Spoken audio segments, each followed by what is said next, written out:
today on Ag News Daily. Farmers are different, right? But we share a lot of concerns. We share a lot of challenges. We share a lot of things of our daily basis. Politics is what mostly separates us, right? So it is completely different the way a farmer faces challenges in Africa than in America or in Europe. Well, welcome back to the weekly edition of the Ag News Daily Show. We have a great episode put together today. We do. We got a lot of information coming at you today. That's right. And now the Cyclones are still working on their undefeated football season, so it's great all around. Unfortunately, Hurricane Helen brought massive amounts of rain to Tennessee and Ohio River valleys late last week. The storm also caused flooding and potential losses in many crops. This widespread devastation spans across the southeast from Florida to Georgia, through the Carolinas, up into Virginia and Tennessee. Rural farming communities have been hit hard, and officials are urging farmers to document their losses with photos to support state requests for federal disaster funding. In addition, they can file with the USDA's crop and private insurance products and submit their claims there as well. Unfortunately, Hurricane Helen struck the U.S. Southeast at the time where crops were maturing and being harvested. Georgia's Agricultural Commissioner Tyler Harper reported that the damage to pecan trees, poultry houses, flattened row crops, dairies, and food processing facilities were left without power. Over 100 poultry facilities were affected in Georgia alone, a significant impact considering that Georgia and North Carolina are the largest chicken-producing states. Georgia also ranks second in cotton production and leads in pecan production, much of which are significantly impacted. We talked to a farmer that comes up here to hunt pheasants, and unfortunately, yes, the entire cotton crop in his area has been devastated. The Georgia Cotton Commission reported that cotton producers are experiencing yield losses ranging from 35% to that complete crop loss that I just discussed. Most cotton fields had open bolls, and since cotton fiber quality is the highest the day that it opens, the rain from the storms degraded that fiber. Georgia's pecan crop. Is it pecan or pecan? I was just thinking that. Which is only weeks away from harvested, was severely impacted as it uprooted trees and limbs have been scattered everywhere, as well as nuts across the ground, making them difficult to recover. Ultimately, not a lot of great news so far to start off this episode, but we saw in Florida the Agricultural Commissioner Wilton Simpson described the damage in the Big Bend region as catastrophic, with cattle, field crops, nurseries, beehives, and other ag processing plants all affected. The Associated Press is estimating total damages between $15 and $26 billion. A USDA official told Bloomberg that the crop losses could trigger up to a $7 billion in insurance payouts. Presidential disaster declarations have already been approved for Florida, North Carolina, and Virginia, allowing producers in those states to apply for USDA emergency loans and other assistance in those programs. So a lot going on according to what happened in the past for the storms. Looking ahead, we've got warmer than average weather here in the Midwest, and it is going to be quite breezy. So hopefully crops can stay standing. And we did see potentially a disaster bill maybe brought to the Congress floor as well as we head into the lame duck session. But looking at crop progress, 21% of the nation's corn crop has been harvested, up 7% from last week. 64% of the crop is still rated good to excellent across the top 18 growing states, according to the latest crop progress report, dropping just 1% from last week. 26% of the soybean crop has been harvested, up from 13% last week, while 64% of soybeans are rated good to excellent, maintaining the same value as last week, but up from this time last year. Tanner, I think the big question coming out of the fields is certainly moisture levels right now. As of this morning, Friday, October 4th, a strike that began earlier this week has officially ceased. The International Longshoremen's Association and the U.S. Maritime Alliance have reached an agreement on wages that have allowed them to extend their current contract until January 15th of 2025, which will allow some additional time to negotiate the remaining issues. The strike that started, that's a mouthful, earlier this week, had some significant disruptions already to especially the containerized agricultural export market, which makes up just over 30% of U.S. waterborne agricultural exports by volume. On the import side, on the East Coast ports, they handle about 72% of all containerized agricultural imports and about 73% of all waterborne agricultural imports arriving in containers. The broader economic impact is significant. Even with just under a week of strikes, the estimated weekly economic impact related to waterborne agricultural imports is approximately $1.1 billion. In just a mere few days, cargo ships were already starting to stack up at ports, emphasizing the importance of reaching a deal. And so while the two groups now have until January 15th of 2025 to get a long-term contract in place, only time will tell how those negotiations will continue, Tanner. But I know a lot of folks across the ag industry, I was in North Dakota earlier this week, were asking about how this may play out. Yeah, it'll be probably one of those. It's reported about multiple times as that negotiation process continues to go through. When you talk about strikes as a necessary tool for some of these negotiation factors, we're headed to Mexico. And in addition to the transportation challenges from our port strikes, Mexico's major railways have slowed to flow the grains into one of the United States' top export markets. Trade between the U.S. and Mexico is growing faster than Mexico's rail capacity. According to a letter sent by the federal officials, nearly 200 agricultural groups, the letter warned that shipping disruptions could have a ripple effect across the entire United States ag supply chain, which relies on a three-legged stool of transportation options, trucking, rail, and waterways to get product to Mexico. Rail fact walls are now disrupting that export trade between the U.S. and Mexico. The government data shows that Mexico's imports of U.S. ag products increased by 27% in the first 7 months of 2024 compared to the previous year. That's partly due to the United States-Mexico-Canada Agreement, USMCA, boosting that trade relationship. A letter sent in late July by the agricultural groups to the federal officials highlighted the insufficient investment in Mexico's rail infrastructure. This has been leading to embargoes and congestion and delays in servicing the U.S. agricultural exports. Over $30 billion of U.S. agricultural products have been exported to Mexico the past year, with about two-thirds of the U.S. grain exports to Mexico transported by this rail system. We've talked about a lot of billions today. We have.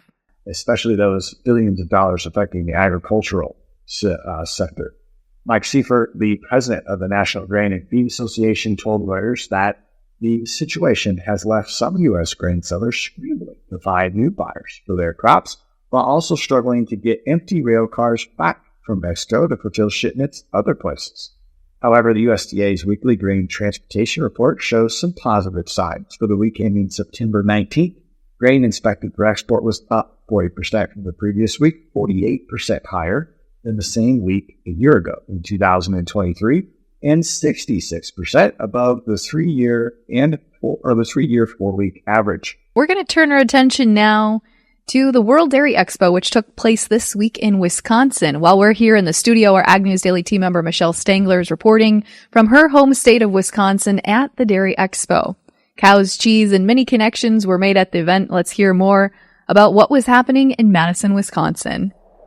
Last year at the World Dairy Expo, there were over 55,000 people. And this year, we saw a lot of people and we asked them the question, what is the value of coming to an event like this that has the dairy show, seminars, and a lot of learning, a lot of connections at one of the largest dairy-focused trade shows? Let's get into what they had to say.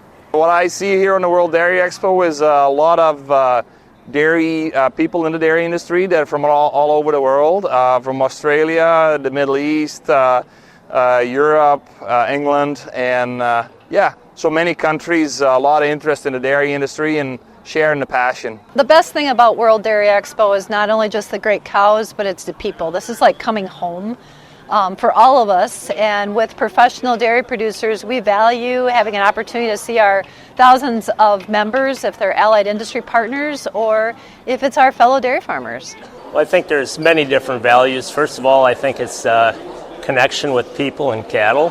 The commercial exhibits are awesome. It brings up the latest technology and what's new in the product line. And the dairy cattle is best in the world, and you get to see them on the colored shavings. We really enjoy coming to World Dairy Expo because we think it's a great opportunity to showcase our new technology and all of our new products.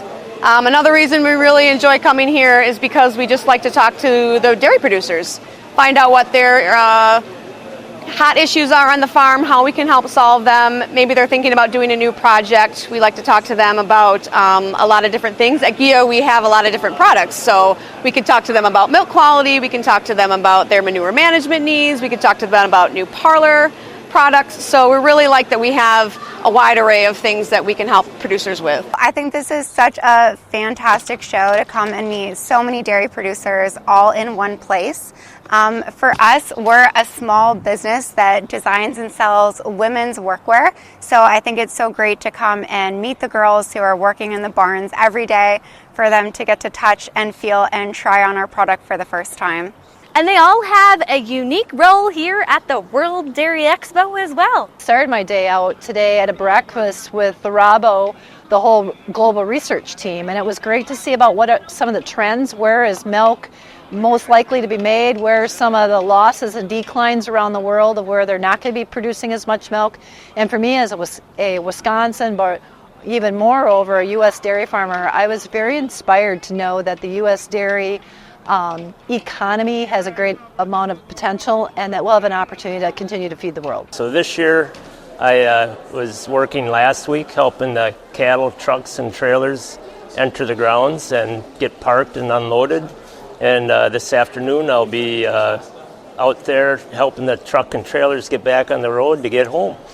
And in the past, and my wife are involved with the school tours where they brought in 1,100 fourth graders from the area to have a chance to see agriculture and visit Expo. Our benefit here is to reach out to dairymen from across the globe as we deal abroad and in North America, and meet up with them and show them our product. A good way to catch up on the new stuff and the new products, and educate people on our philosophies and on our product. There's a lot of innovations happening here at World Dairy Expo. One of them is to feed calves with colostrum easier and faster with this backpack. I thought it was pretty cool, but there was a lot of coolness happening here at World Dairy Expo. You'll listen to some of those interviews upcoming in the next few weeks on Ag News Daily. That looked like a fun event, Tanner. I'm hoping Michelle got some good cheese or ice cream at the event this week. I know. Can we ship cheeseburgers? I think you can. I was thinking the same. Well, they ship some of those too. Absolutely. And you can look forward to some more conversations with an animal nutritionist and a fashion brand in some upcoming episodes here on Ag News Daily. Like wearing cow spots? It's a surprise. You'll just have to wait and see. We do have an updated bird flu story. In Missouri, the Centers for Disease Control reported that 5 healthcare workers with mild respiratory symptoms were tested positive for exposure to the avian influenza H5N1 virus. These workers developed symptoms while treating a patient that was infected with H5N1, despite having no known contact with animals. This is raising concerns about the potential for the first documented human-to-human transmission of the virus. That's why this is making headlines when we look at that virus nationwide. 14 human infections of bird flu have been confirmed since last March, with all, except for this Missouri case, occurring among livestock workers.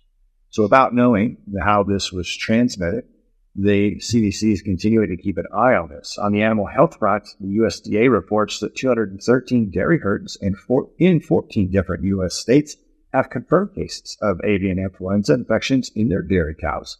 Since April 2024, there have been detections of the H5 in 36 commercial flocks and 22 backyard flocks that were affecting a total of just under 19 million birds. But surprisingly, World Dairy Expo went off without a hitch. So good to see folks there getting in and showing their dairy cattle. Well, this week we saw the Farm Bill officially expire on Monday, September 30th, and discussions about its renewal are expected to resume during the 5-week lame duck session when Congress returns after the elections on November 12th until December. Historically, it's not uncommon for the Farm Bill program to lapse, as seen in the lengthy negotiations that happened in 2002, 2008, and 2018. While some programs have shut down immediately, others will face impacts starting January 1st if a new bill is not passed. Some programs that have shut down immediately due to the expiration are numerous international programs, the bio-based markets programs and bioenergy program for advanced biofuels, several important animal health programs, programs for socially disadvantaged veteran, young, and beginning farmers, specialty crop block grant programs, and the National Organic Certification Cost Share Program. So like I said, a majority of programs will be good through the end of the year. However, some programs will remain unaffected by the Farm Bill expiration, such as crop insurance. The federal crop insurance program is permanently authorized and does not require reauthorization through a Farm Bill. Other programs, such as the Supplemental Nutrition Assistance Program, otherwise known as SNAP, which accounts for a majority of the Farm Bill's spending, about 75%, continues to operate through appropriation bills and continuing resolutions. Currently, the government is functioning under a continuing resolution through December 20th, and additionally, the Inflation Reduction Act has extended 4 major conservation programs through fiscal year 2031. Dairy will be the first commodity affected by a lapse in the program, as the Dairy Margin Coverage Program ends on December 31st. Starting January 1st, dairy price support programs will also revert to policies established back in the 1940s under permanent law, which would require the USDA to guarantee producers between 50 and 90% of the parity price, potentially doubling government payments for commodities such as milk. For other crops, like the 2024 crop year, extends until 2025 harvest season, giving a bit more time to some of those programs. So all in all, a mixed bag for agriculture, and time will tell if anything gets done during that lame duck session. Yeah, I know it's going to make buying farms and then property expansion for young farmers in those programs to be difficult to obtain in the fourth quarter until things get worked out. Farming across the globe is different, as every farmer is different. Everyone has their own story. We now get to hear from farmers on all parts of the world with their perspectives on the industry, in addition to what brought them to the Farm Progress Show in the state of Iowa this year. And some will stay in the country of Iowa.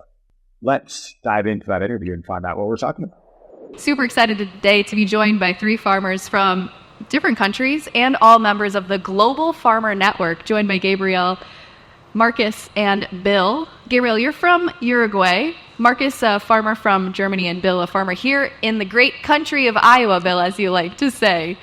I'd love to start by learning a little bit more about each of your respective farms in your home countries. Gabriel, let's start with you because you're kind of a multi-country farmer, if you will. Well, I am actually a farmer from Uruguay, third-generation farmer.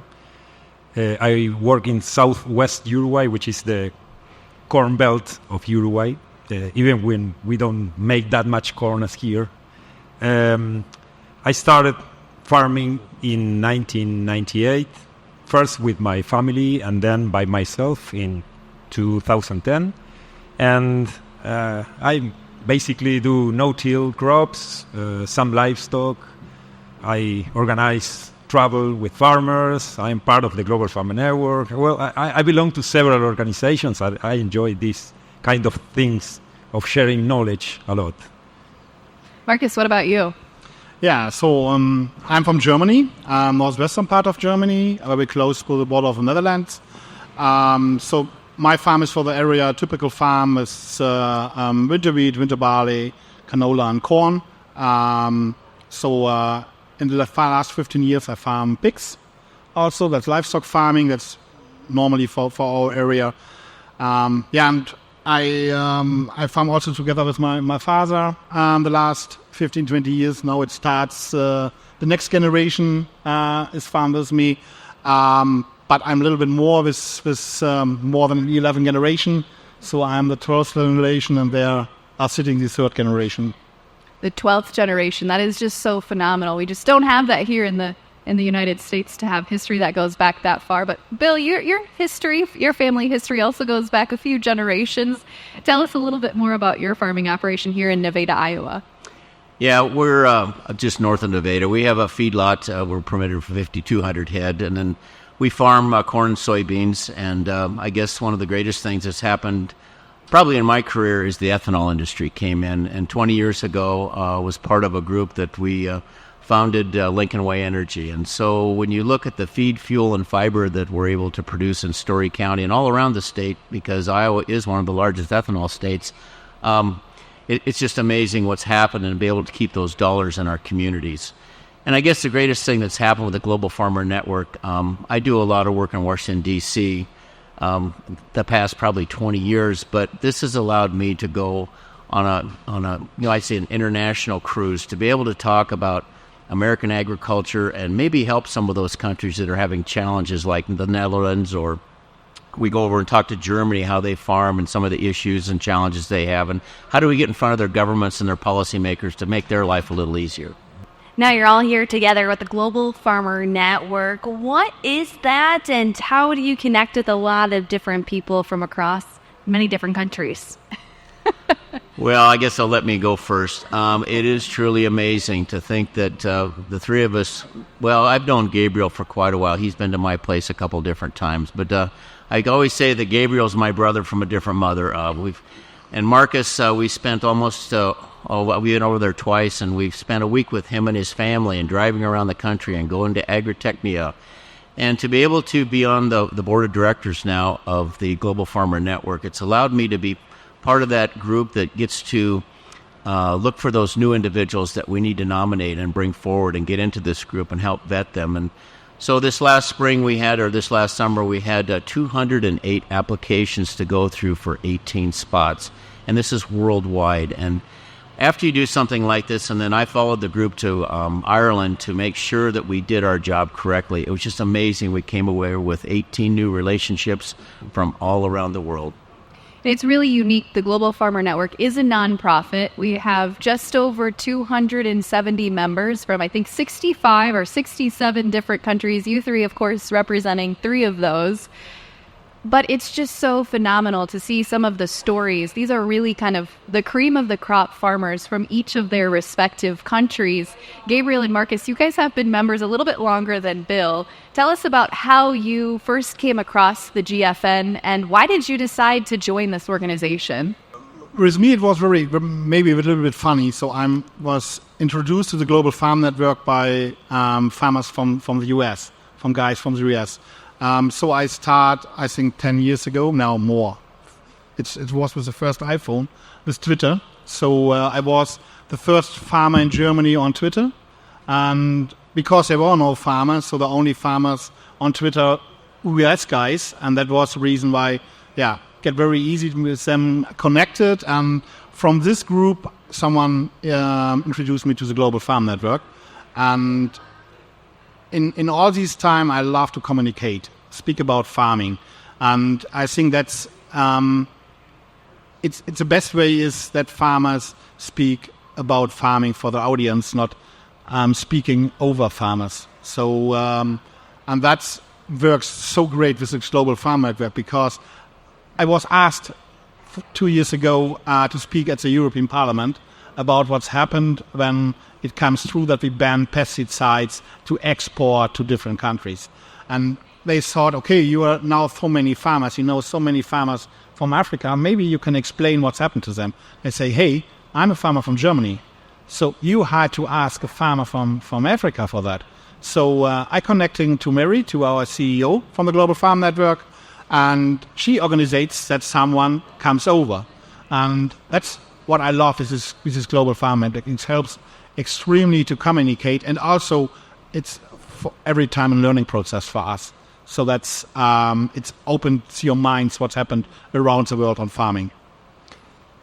And one of the big things this organization has is that it is led by farmers, and it's a farmers organization.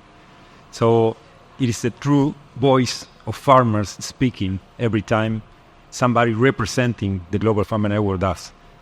As you said, we are more than 270 farmers, more than 60 countries, 5 continents. I was nominated in 2012, so I'm the oldest of this group. And everything I've been doing is connecting to farmers, sharing knowledge, sharing information, and improving a lot my perspective of the things. And I think what I try to do is to share that to other farmers. That's why I'm doing this, of bringing farmers from Uruguay to North America, right? To see other farmers, to share the stories of other farmers, and to understand why do they do what they do. That is amazing. Now, a farm here in the United States looks different than in Germany, and your farm and every farm looks different overall. So what have you learned from these over 200 connections you now have made because of the Global Farmer Network? Farmers are different, right? But we share a lot of concerns. We share a lot of challenges. We share a lot of things of our daily basis. Politics is what mostly separates us, right? So it is completely different the way a farmer faces challenges in Africa than in America or in Europe, mostly because of politics, of the way the society sees what we do. You know, one thing that's very fascinating to me is I feel like I'm sitting between two huge pillars here, because these two gentlemen are also Kleckner Award winners that is presented at the World Food Prize. So congratulations to you guys for what they've done around the world. But when you look at when we go to the larger events that Global Farmer Networks has, we range all the way from 0.3 of a hectare to a gentleman that farms 20,000 hectares. And when we sit at that table, it seems like a level playing field. We all have the same concerns, we all have the same challenges, and how do we sit with each other and gain the knowledge to take something back to our country to make it more viable and maybe set policy that we can live with? Because all these countries, like Gabriel says, it's all about politics right now.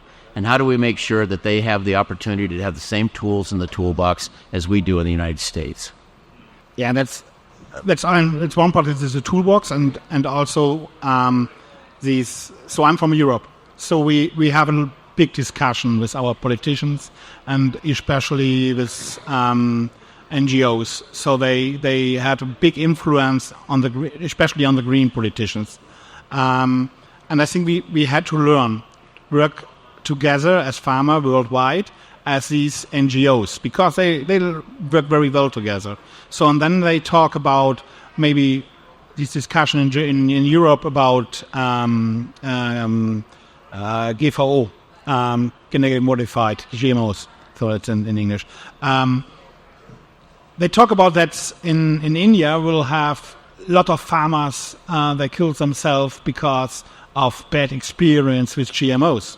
So it was a few days in front of, I had a discussion with a politician, with one of the famous politicians from the Greens, and I texted to our WhatsApp group and asked the Indian farmers, hey, what's happened there? And they talk about in the media in Europe that there is a state who bans GMOs, and then very fast comes the answer back, hey, that's not true. Farmers, in the most part, love it. It's for them, it's a great effect, because it's less work and safe food. And the state where they're talking about, that's a state only producing flowers. So they are not interesting to have GMOs because they produce no crops. But the media in Germany and Europe talking different stuff about that. And that is with the Global Farm Network. Now you have people directly in these countries, and when you have a discussion with a politician or with a journalist, you can say, hey, if you don't believe me, no problem, I can give you the phone number. You can call him. You can ask him by himself. No problem, we can do that. And I think that's it's great to having these network and working so well together. And I think we had to do more in this direction to communicate. And the Global Farmer Network really is about connecting members, like you said, Marcus, to be able to share your stories with each other, but also serving as a resource. If you get questions in the future, you just maybe don't know how to answer, but But a big part of it also is knowledge transfer. So the way you do things on your farm, will that work for my farm in a completely different country, a different location, a different climate and geography? And you've all had the opportunity to travel to a lot of Global Farmer Network member fellow farms across many different countries. Bill, I'm coming to you first, and then I'm going to go to Gabriel and Marcus. You mentioned earlier that you've kind of done this international tour where you've been traveling a lot lately. You've been visiting different Global Farmer Network member farms.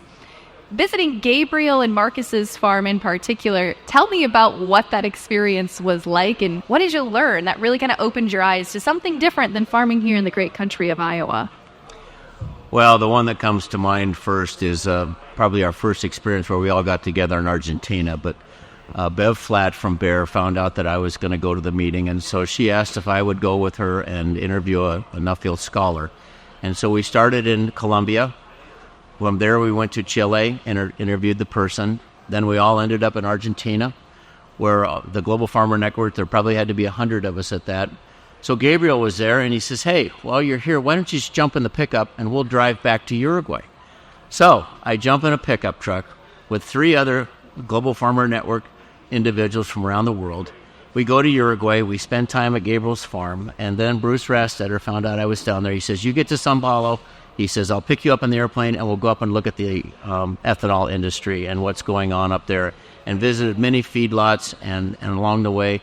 And the communications and the people that I met in the feed yards that have been to my place over the years was just amazing. And then Marcus has done the same thing. A year ago, we went to Agritechnia, and Marcus asked if we'd stay for a week, and we toured plants, and we saw dairies, and we broke bread with him at his family's home. I mean, it's just like family. GFN is family. You really had a full circle moment, like you said, too, with seeing some of these people in other countries who have been to your farm, and you're probably thinking, whoa, that's, my network has just grown infinitely. Marcus and Gabriel hosting Bill and other GFN members, and also seeing some of their farms yourself, seeing Bill's farm a couple of times yourself. What's that done to change your perspective of how you farm in each of your respective countries? Well, the time I hosted Bill and Judith and AD was the best 2 days of my life, right? Because we shared stories and the concerns they had, which I never even had in my mind because of different approaches of the same thing, right? So that is the great thing. It's like Bill said, this is family. And also coming to his farm, I also went to Germany and met. I didn't went to your farm, but we went to a field day in Germany. So seeing different farmers doing different things, it always gives you. I always like to say a huge perspective of farming and how we approach different things, and it's incredible. And it's one of the big things this organization has, which is. We like to call family. That is the way. That's the best way of calling the Global Farmer Network. Yeah, it was 2 years ago, the first time we at Farm Progress Show. So I would come over with 6 other guys from Germany, and we talk about it in front of that. Okay, in Europe, everybody talks about, so yeah, you're doing only monoculture with corn and soybeans, and that's bad for the soil. So that's what they talk about in Europe, especially in Germany, politicians. And then I organized this tour to here. It was after our meeting in Germany. Bill talks about, hey, come over, visit my farm. I do the planning and ask in our group, hey, I will be in this week in Iowa, maybe which farm we can visit. And it took 1.5 hours and I had for every day farmers to visit.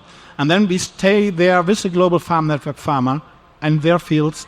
We saw what's happened in the ground and the soil, and it's totally different what we expected. And we talked to so many about impact of politicians, impact from weather. So what's happened here more. After our trip, everybody from my group, from these 6 farmers, say, hey, great. So that was such a big experience. And they say, hey, this Global Farm Network, it's so nice. And one of these guys from Austria is now also a member from the Global Farm Network. Now, at the time of this interview, we were at the Farm Progress Show in Iowa, so you're here. What were some eye-openers or some things that you are taking away from this trip here in the United States? I think that's, for me, it's you are very open for technique. So when I saw 2 years ago with these drones, so in Germany we talk a little bit about, so we have with our regulations problems, but here you can see the farmers are very interesting to having technique, having drones. So when I think about field view, so these things from the toolbox, you implement it very fast in agriculture, in farming, how you can use it. We in Germany, we fight more with our regulation that we can have that. So that's, for me, an eye-opener, and how many different other brands you have here, and maybe sometimes different seeders with different technique, what also could be interesting for our farms in Europe and Germany. One thing I found awesome here is how are the farmers who are leading the investigation. We went to the Iowa State University 2 days ago, and all the time they kept saying us, we do this because farmers asked to investigate this, farmers asked to find new crops, farmers asked to see how an elevator works and how efficient a dryer is. It's always the farmers first in front of the investigation, which is awesome. In our countries, usually there is a massive university, or it is only one, but it's a big one, and they say, we are investigating this because it's the best for you, when usually it's the other way around, right?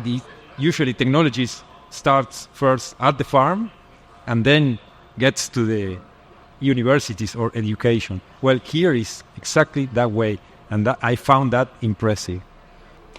You know, I've got to add to that, Judith DeVore, who is from the Netherlands, was in my class, and we just became very close, and I get a phone call from her 2 years ago saying, I'm coming to Iowa, and I want to spend a week and just see how associations work. And I know a lot of Americans are listening to this, but we should be so proud of all the associations that we have in this country, and how farmers band together and are part of these associations, whether it's pigs, cattle, corn, soybeans, ethanol. But we have voices in DAC, and we have voices that help protect what happens. She went back after meeting the Secretary of Ag and all of our different associations, and all of a sudden, about a year later, Nancy and I get a phone call, and Judith says, could you come over and help me host the Secretary of Ags of the Netherlands, because they have some real challenges going on there. And Nancy and I didn't even bat an eye. We jumped on an airplane and we went over and I milked cows for 4 days, and I've never done that in my life. But to be able to sit in front of their parliament and talk to their members and be able to explain how these things work. And the challenge they have is they have science-chasing policy, and that's just totally wrong in the world. It needs to be science, and then we develop the policy around it. So hopefully we can take those messages around. I want to end with a really important question. And, I think we as farmers kind of get stuck in this own little lane of commodity prices are lower, things are more expensive.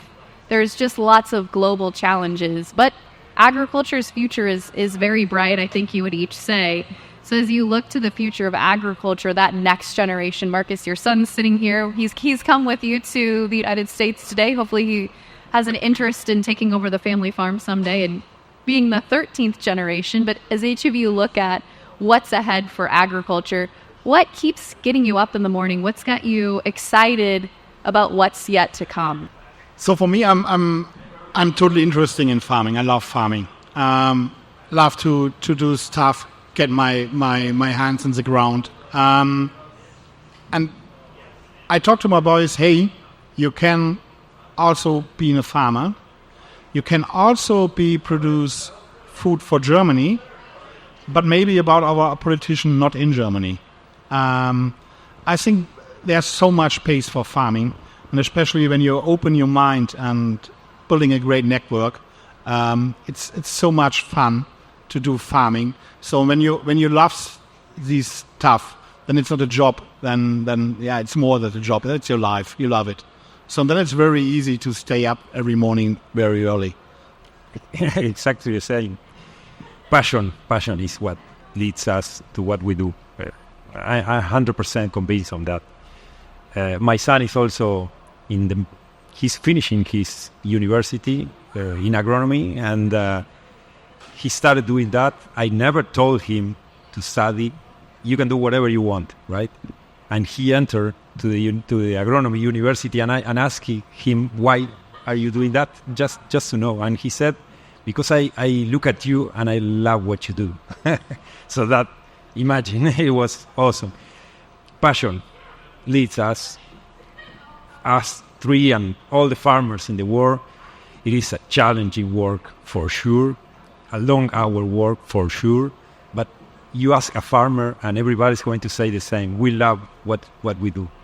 You know, you can probably sum it up like this. Watch Paul Harvey on the 8th day.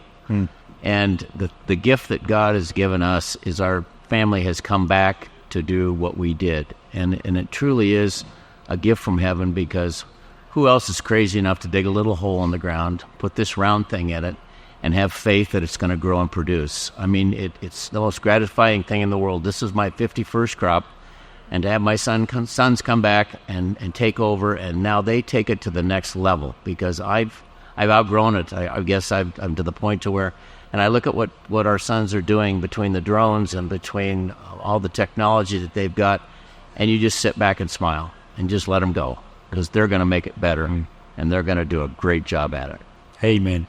Amen.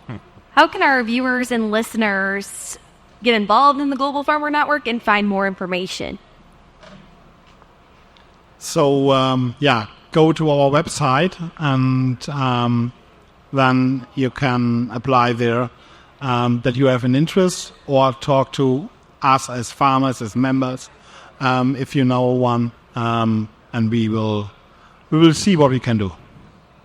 Perfect. And that's globalfarmernetwork.org to be able to learn more about the organization and maybe become a member yourselves. Gabriel, Marcus, Bill, thank you so much for sharing your story and being on the podcast with us today. Thank you. Thank you, Delaney. Well, Delaney, we keep our attention focused globally. Wide-scale missile attacks by Iran on Israel led to global nitrogen values quickly rising following the event. Nitrogen supplies have been tightening for some time now, according to Josh Linville with StoneX, and this was the final event to really accelerate the market's reaction. Linville also noted that although the price spikes like this are unusual in this instance, he views this as a supply-driven spike, which could mean a longer run driven by the bulls. So ultimately, supply and demand trying to even out there. Well, the missile strikes also impacted other markets outside of our fertilizer markets, as those are continuing in the Middle East, causing concern for both energy and grains as well. Markets are fearful that Iran's oil infrastructure may be damaged by these ongoing strikes, or that they could impact supply at the very least. Iran's oil supplies account for approximately 4% of global oil output. I hadn't realized that number was quite so high, but certainly something the markets are continuing to watch. New crop corn saw 4 consecutive trading days with positive trade, also largely a reaction to the attacks in the Middle East. We also saw relatively strong export sales numbers this week, which helped bring support to the markets.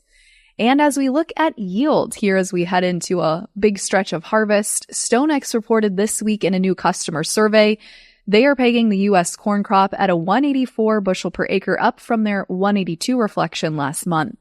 Soybean yields on their survey reflected 53.5 bushels per acre, up a half bushel from their previous month survey.